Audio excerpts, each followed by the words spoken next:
Welcome back to the What the Falk Sunderland preview show. The hectic Christmas period is over and FA Cup action is back.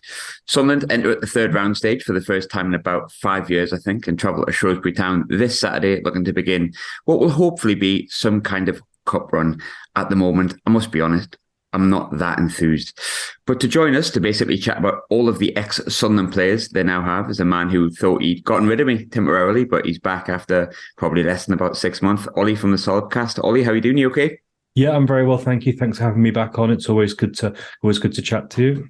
I always feel like when the draw came out, we'll get into it. I don't think either of us were massively enthused, as I said before, but I did kind of think from a podcast perspective, brilliant, get a catch up with Ollie for half an hour. So there was a positive from this. Yeah, I messaged you straight away, didn't I? As soon as the result came out. It's always good to catch up with yourself. It's always a good podcast. Thank you very much. Same for yourself. Start straight from the top, obviously. I know the podcast, as we're promoting it, should be bigging the game up, but we'd like to be honest. It's really difficult for me to muster any real interest because of how well we're doing in the league. We played you recently. I imagine because we played you recently, it feels the same at your end too.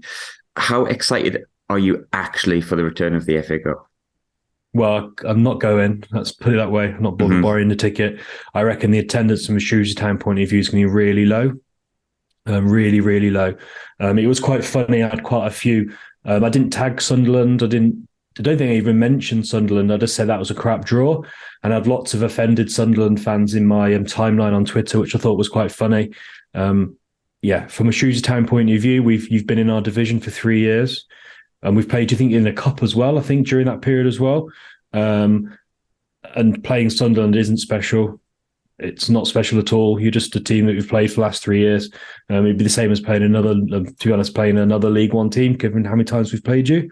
And that's where it is. So, yeah, from a Shrewsbury point of view, we'd rather play, go to Spurs. We never actually played Spurs ever. So that would have been a good game, or, get some money against, a big Premier League side, 60,000, Man United or Liverpool or something like that. And would have been exciting, or being on TV, playing a team that was recently in League One, whoever it is, isn't really that entertaining for us. No, and vice versa, I think. Oh, of course, I didn't expect anything else. For you, it's a really shit draw. In some ways, maybe you might think it's probably the best. Probably for you, it's a little bit better because it's like Shrewsbury actually doing really shit right now. So maybe you can get into the next round and get a more interesting tie. It's a strange one, isn't it, really? Because the FA Cup is the best cup competition in the world, as lots of people would say, and I tend to agree with that. And when you get the later stages, it's one of the best feelings ever, but it's really hard. And obviously, we've been used to coming in at round one and round two. Obviously, you'll know the kind of pain of that in some ways. It does feel like a distraction from league form, doesn't it, for both of us? It can do. For us, it gives us a bit of joy. We've got to the fifth round for quite a few years in a row now. We used to have some periods where we used to lose to non-league sides. One of the things under Cotterill is we don't do that. So we beat York. We had a really good victory actually against Peterborough, which was a real surprise. I thought we'd lose that game. That was a really good win. The FA Cup has always been kind to us, always given us lots of money. Really love the FA Cup, love the draw, and we've had some great games against Liverpool and against West Ham at home on TV, and there's been good ties in recent years. I know what you mean. Since I always think if we're in a relegation fight, which we often are, I think cups can be a bit of a distraction. We famously got relegated non-league and beat Everton in the FA Cup. Which is a great result, but I'd rather have us stayed in the Football League than go down than beat Everton. So yeah, it's a great competition. It should be fun, but yeah, normally it's fun, I should say. This game is going to be. Yeah, I don't think we get knocked to the FA Cup. It's probably not a bad thing for us. We've got a very, very small squad, which we'll come on to. Yeah, I think amount of injuries we've had recently as well. It might be, there was even talk of, there was a 15-year-old on the bench for us on whatever day New Year's Day was. I think it was a Saturday. There's just half a chance he might play, I think, as well. So it does feel like one of those games. I'm not selling the game very well here, but trust me, we're here. We're gonna come on to interesting things because, of course, there's a plethora, which I've never used that word before in the podcast, of former Sunderland players that are within Shrewsbury Town. But before we go into that, obviously, Steve Cotterill's now into his third year. I think it's his third full season or second full season at the club. We've discussed at length how he's remembered at Sunderland. Obviously, when he was his assistant manager, 2 decades ago, but he seemed to be one of the more longer-serving managers in the division. He started really well, had illness, then had a lull in performance when he came back, and now it seems that I think you've lost the last 3, but you won the last 3 before that. How are fans feeling about Steve Cotterill currently? Because now you've had him for a good period of time. Yeah, it's really interesting. We've had an abysmal Christmas period, utterly abysmal. So yeah, as you say, we had a fantastic. I think Sunderland fans will enjoy this. Bolton fans got very, very cocky on the 10th of December. We scored 5 in the first 30 seconds. Then they equalised. Then they scored. Then they went 2-1. They started chanting, "We should have gone Christmas shopping." 10 seconds later, we equalised, and then in the 90th minute, we scored. And their fans were dead silent for 10 minutes. And you can always tell a cocky fan base when they chant, "We only came to see them," as such. Bolton fans chanting, "We only came to see Bolton." So yeah, that was very good fun. And yeah, beat Bolton, beat Lincoln, obviously beat Peterborough in the FA Cup as well. And then went into Christmas, lost to some abysmal football teams. So Cambridge United lost 2-1. Absolutely battered them. Lost to Cheltenham 1-0 at home. Cheltenham are abysmal of a football team. They do not try to score. They didn't do anything. They got a goal. They had one attack in the whole game. They scored, and we were utterly abysmal. And then we lost 3-0 to Fleetwood after we had a man sent off after 22 minutes. And Pennington got sent off. So yeah, it's really interesting. You say that. How is Steve Cotterill viewed with the fans? We were 9th, about a month or so ago, and we were doing really well. If your fans can bear it and look at the League One league table, you've got. Well, before Christmas, it was really, really tight. Basically, playoffs down to the fringes of the relegation zone was separated by only a few points. It's kind of extended a little bit because you've got a lot of teams maybe 14th down to 20th have lost quite a few games recently, and Shrewsbury one of those. So we've fell from 9th down to 16th in the league table because we lost those 3 games over Christmas. Cotterill, he was very, very aggressive in his post matches. We've got a new head of media, and he seems to have helped him out there. But when we lose a few games, he still gets very narky. We've got a very small squad, and we've also got players that have got a history of injury within that small squad. One of them's O'Brien. So, if you look at our bench, we had 3 players on the bench, O'Brien being one of them, and 2 kids who are never going to come off the bench. So we got 3 players on the bench who are never going to come off. At the moment, we're playing a left winger, attacking midfielder at left wing back, and a central defender at right wing back. And we've got strikers that are pretty shit, to be honest. We've got a young kid called Rob Street from Crystal Palace, who's 18, who you say he's 18, so I don't really be too harsh on the kid. And he's playing a lot of games. And then Sadie's a very hit and miss. And we're missing Danudo so badly. Yeah, our strikers are abysmal. And yeah, when we've got amazing central defence, an amazing midfield, decent goalkeeper, but when you've got poor strikers and poor wing backs, that makes for quite attritional football. So fans are getting quite frustrated now because the small squad is a consequence of Steve Cotterill's strategy. We've got lots of injuries and we're playing too many players out of position. We don't score goals and it's hard to watch. And as you know, if you're hard to watch but you're winning, that's okay. When you're hard to watch and losing, and you've got a manager who's really quite spiky and aggressive and not so great to listen to, it all kind of starts turning. So it's got a little bit toxic after the game, the last game, whatever day it was. I can't remember what day it was, but the last game was at Sunday. It got a bit toxic online after that match. Yeah, you talked about you had a media there. Yeah, Joe Massey, actually, someone I think who's been on the show. Great guy. Yeah, good guy. Really lovely bloke and obviously incredibly media savvy whilst also being very, very authentic. But touched on the League One table there. It's funny, I hadn't looked at it until this morning-ish, but for the first few weeks of the championship season, I kept looking to see who was like second and third. And I was like, why am I looking at this? So there is some sort of interest, but the better Sunderland have got, thankfully, I've managed to drift myself away from it slightly. But one reason, obviously, me and you've stayed in touch, Ollie, is because of these amount of former players that have gone in. I think anyone who checks my Twitter feed on What the Falk on the podcast page will notice that I have a complete love affair with Carl Winchester because I just think he's great. Ton of former Sunderland players that are there, but obviously we'll go through them one by one and him first. He's one of my favourite players of the past recent years, and I think Sunderland as a fan base really appreciate that he just worked his bollocks off, for want of a better phrase, when he was at Sunderland. Did well, was one of the players that really helped us get up. Real shame he was injured in the playoff run-in, because I think he would have added to that as well. But he wasn't going to get in the team, unfortunately, this season for him. He decided to make the move with his contract up at the end. He's played predominantly in midfield, where he actually played more right back for us towards the last season, or centre half sometimes in a back three. He looks really settled on loan with you. He's getting games. How are you finding him? Oh, he's absolutely superb. He's one of those midfielders that, to a lot of fans, they probably don't really appreciate what he does. He's one of those midfielders that will get the ball, do a little Cruyff turn or a little turn, and just pass the ball. And it sounds really simple, but that kind of little bit of movement just can take 15, 20 seconds out of an attack, or gained from an attack. He's really tidy. He makes all those runs. He'll make the run, not the run that the other midfielder tackles. So I don't know, say for example, you're defending, another midfielder runs back, wins the ball, but Winchester will be the guy that stopped him making a pass in the first place, which enabled your player to make the first player to make a tackle, if you know what I mean. He's one of those, he's absolutely brilliant. It's really interesting you're saying about playing right wing back. So we've been playing a central defender and right wing back. I wondered whether he'd move him there, but I think Leahy and Winchester and Bayliss, it sounds really silly. We're 16th in the league, 15th in the league table now. We've got a really good midfield there.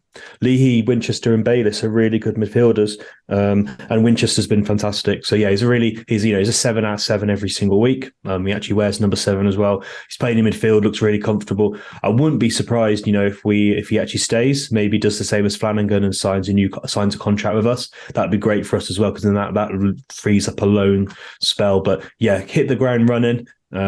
First game, I think I said to this first game, Forest Green Rovers, he was running. There was a Forest Green player who was so slow, he flew past him and just started smiling. And that was right in front of the whole kind of bank of Shrewsbury Town fans. So yeah, he's settled in really well.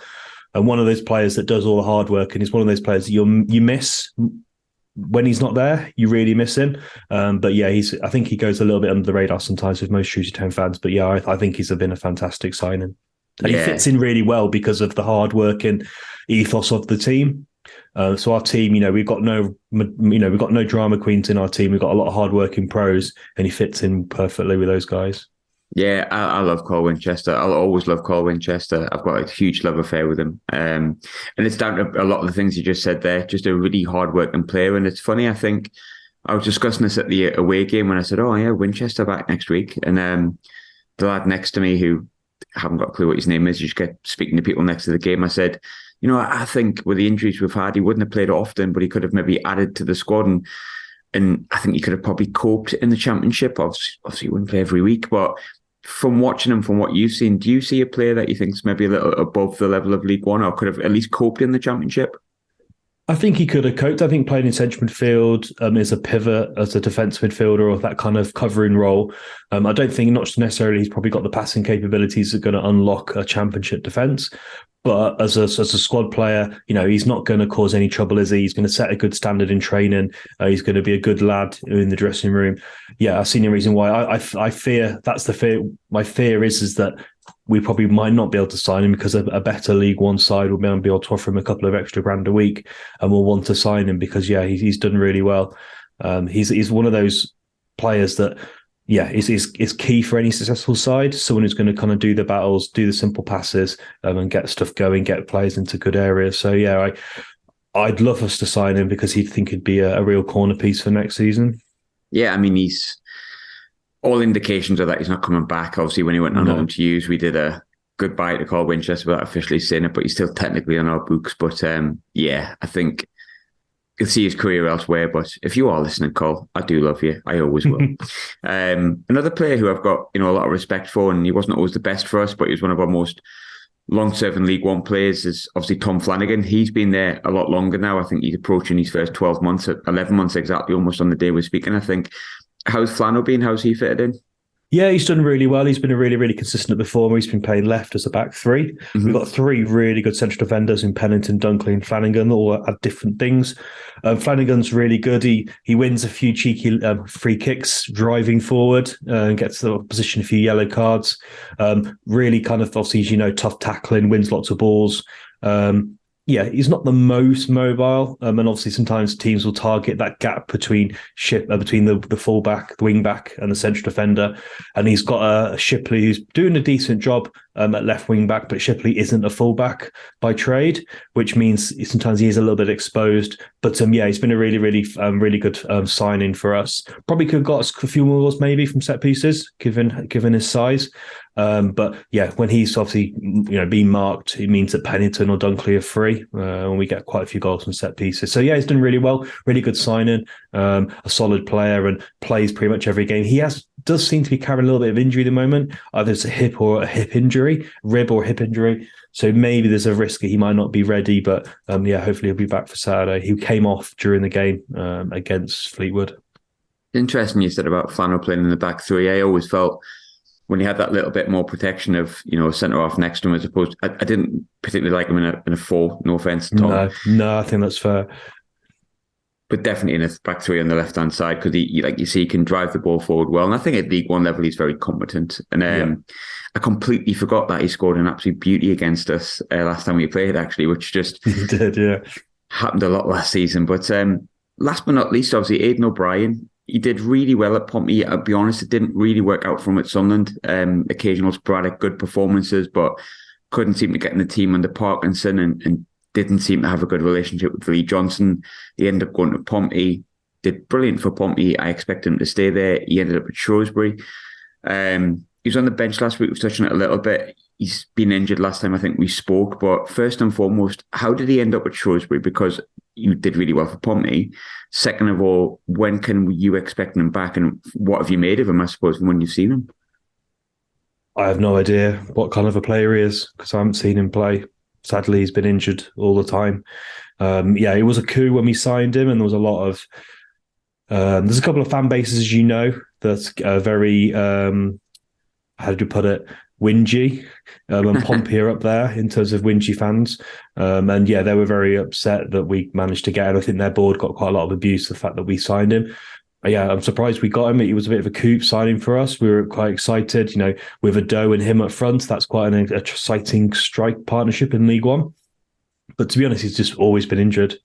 We've got a couple of players, him and Da Costa, who are two loan signing. And Aiden O'Brien's a full permanent signing.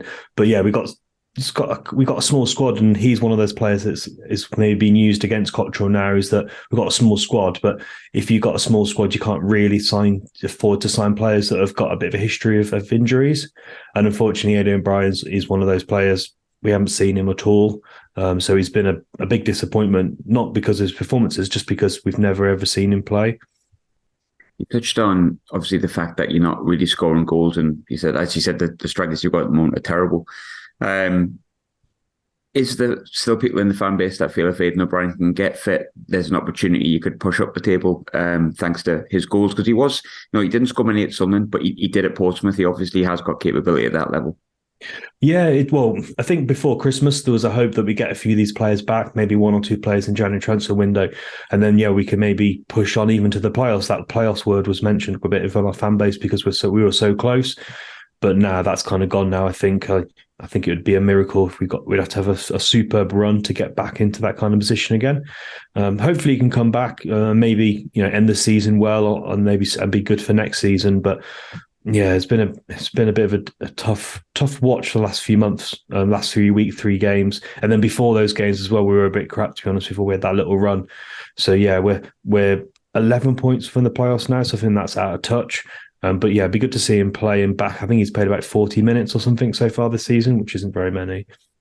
Yeah, it looks like a much less tight league. Much less is not a phrase I should use. That's terrible English, but nonetheless, it looks a lot less tight than it did last year. It looks like there is actually a bit more of a gap, whereas last year felt really it's grown over Christmas. Yeah, it's gone over Christmas. So the top 3 teams have kind of had a bit of a gap for a long time, though Derby are trying to catch them up now. They're on a good run.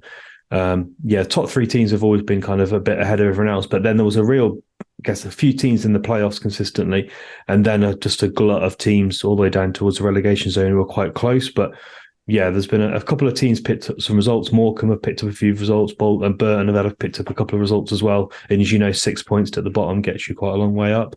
But there's a plethora of teams in the middle, with Shrewsbury among, who just inconsistent. Win, lose, draw every other week. It's been hard watch last few weeks, but yeah, January winter with Quinder's coming. We've signed one player from Palace, so maybe he can play, and maybe Winchester can go right wing back, and that will give us more balance. But yeah, it's I'm not overly optimistic at the moment. It's been a bit of a glum Christmas period.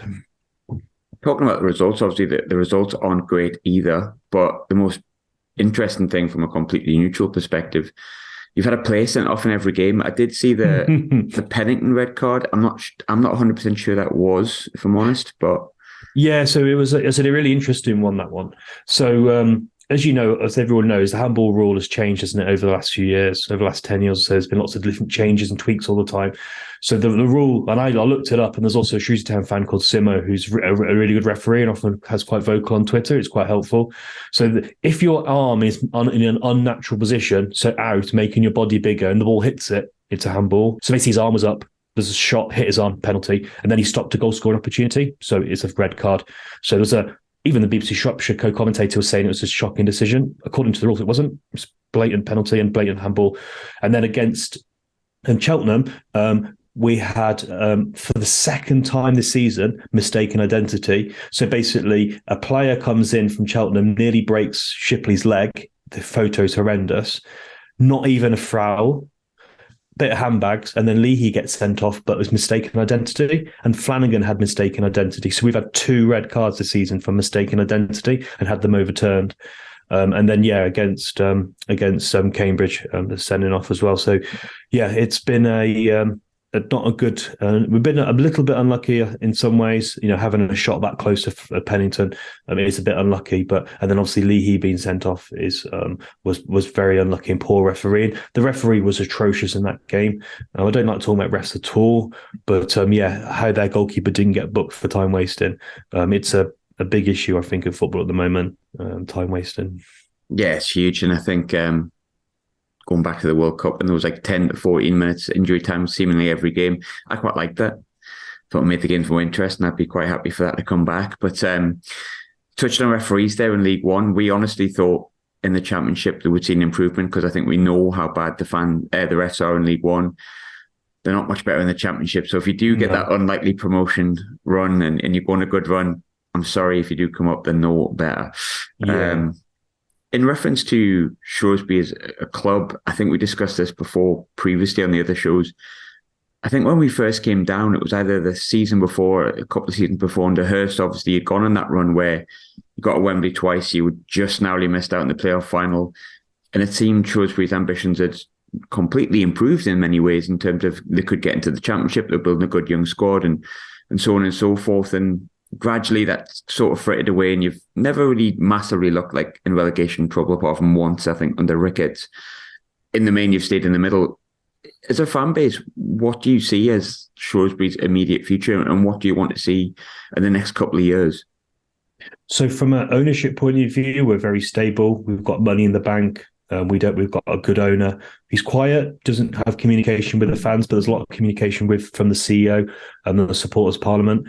There used to be clamour for, you see it, it's really tiring. There's a lot of knobhead fans in this division, particularly Ipswich fans, going, how many players have they signed? About 400 players in the last 3 years? And still moaning about signing new players again, because they're only second.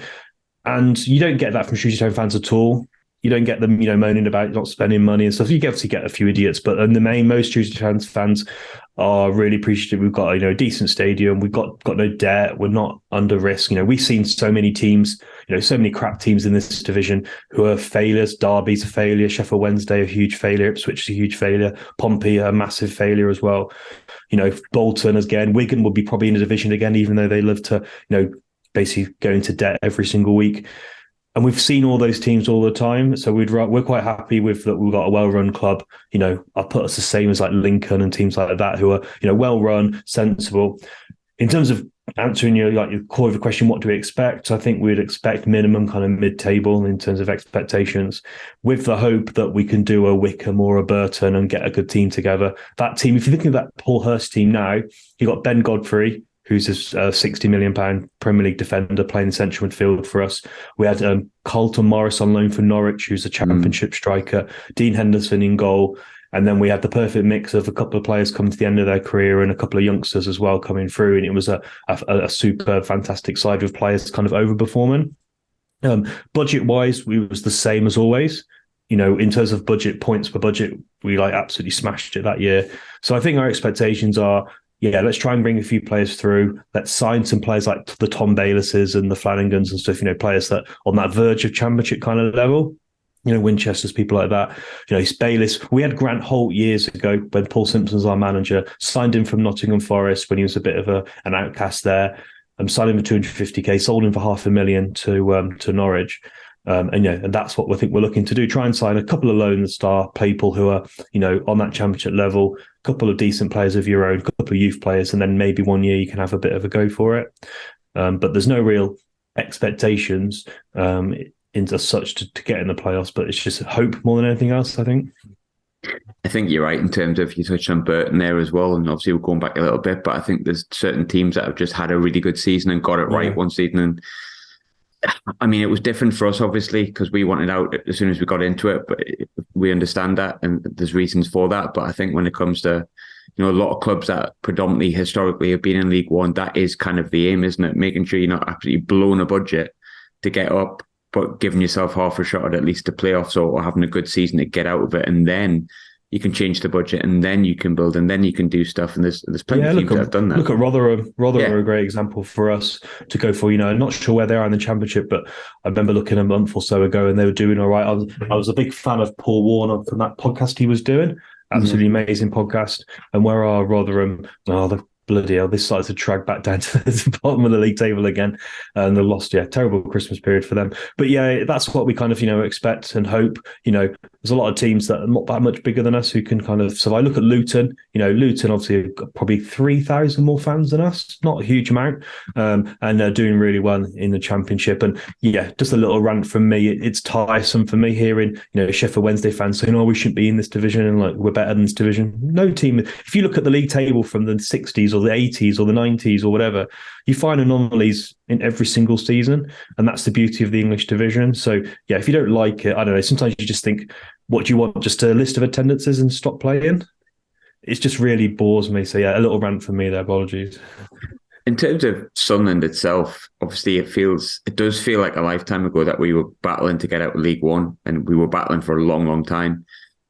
Probably because of the performances that we've put in and where we've found ourselves. And it's weird. We've made signings, don't get me wrong, Diallo and whatnot. And we made good signings the last January that have made the step up. But on the whole, almost every player that we had in the League One season last year, plus the additions we've made, have really stepped up and turned into, do I want to say top level championship? Yeah, okay, I will.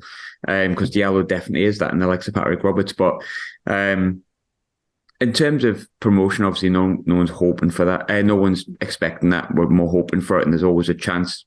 The same way any team in the championship can make a random run and get into the playoffs. We know this, and you can also fall down with a few results. But we've got an outside shot at a double promotion if this kind of form continues. From the outside looking in, you'd seen us struggle for years in League One and for so long. Are you surprised that Sunderland have done so well in the championship, or do you think that was a case of that was always going to happen as soon as we got out? I'm not surprised. For me, I'll kind of encapsulate loads of teams. So Ipswich, Sheffield Wednesday, teams that struggle and do bad. So let's just take Ipswich. Ipswich, a bit like Sunderland, came down, a mess off the pitch and a mess on the pitch. Mm-hmm. And then a lot of fans think, we'll sign loads of players and we'll get a new manager and he'll fix it. And how many times has that not been the case? I see Ipswich fans saying that Paul Cook is a crap manager. He won the league title with Wigan. Or did he win? He come second to Blackburn. That's I can't remember which way round it was. But he's not a crap manager.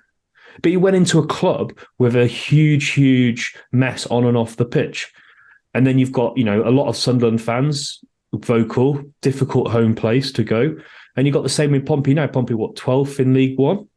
Mm-hmm. You need everything to be there, and then you get it. And then you look at the difference between League One and League Two. Top players, a lot of players in League One in a decent side, I think can perform in the Championship. We've lots of players that have, Ollie Norburn, everyone was Tuesday fan saying, oh, he's not that good. He played in the Championship and did look out of place. So now it doesn't surprise me at all. I think the mentality of the players and the confidence, having a decent manager and then having a really good kind of, fan base plus the board supporting you, backing you, means that then you have that kind of healthy team. I think sometimes it's too easy just to look at your squad in isolation of everything else and kind of expect them to perform. You see all these teams now in League One saying, oh, we need to sign some more players. Well, maybe the answer is not to sign any players, to keep the team that you've got. And, when you play FIFA, there's got chemistry thing on Ultimate Team. There's something in that, isn't there? Having that chemistry, having that teamwork and work ethic. You see teams that score in the last few minutes of the game. You don't normally score goals in the last few minutes of the game because someone is amazing. It's because the team's got that kind of grit, that energy, that commitment to each other, and that knowledge that, if I'm a central midfielder, I'm going to get the ball. My fullback's going to bomb on. You don't get that chemistry over 6 months. Look at Liverpool. How long did it take Jurgen Klopp to get a team at the top of the Premier League? So I think sometimes just time is the answer to some of these teams. And Sunderland got new owners and got rid of the jokers, had a bit of stability off the pitch, got a good manager, and then you've got a good bunch of players. And nice to see you guys doing well in the Championship. You're 8th now, and obviously got a good manager in again and continue that momentum. Is that about right? Yeah, I think it's quite easy to think we'll sign loads of players and it will just work. I think you need a lot to get a good bunch of players together and that kind of momentum.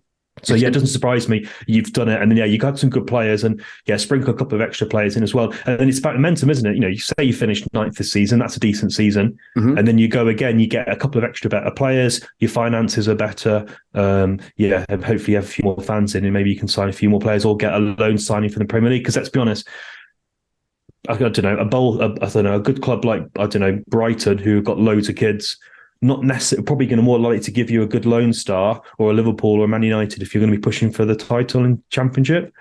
So that's probably another thing as well. So interesting to see how these teams move up and down, isn't it, throughout time.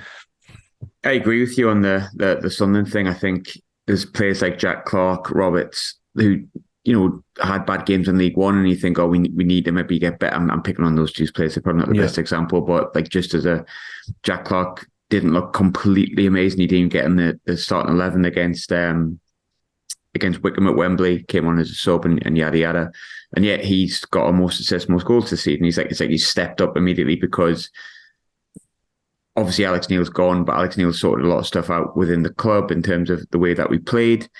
And then Tony Mowbray can step in and just kind of continue that good work and make it even better. It's all come from, like you say, momentum.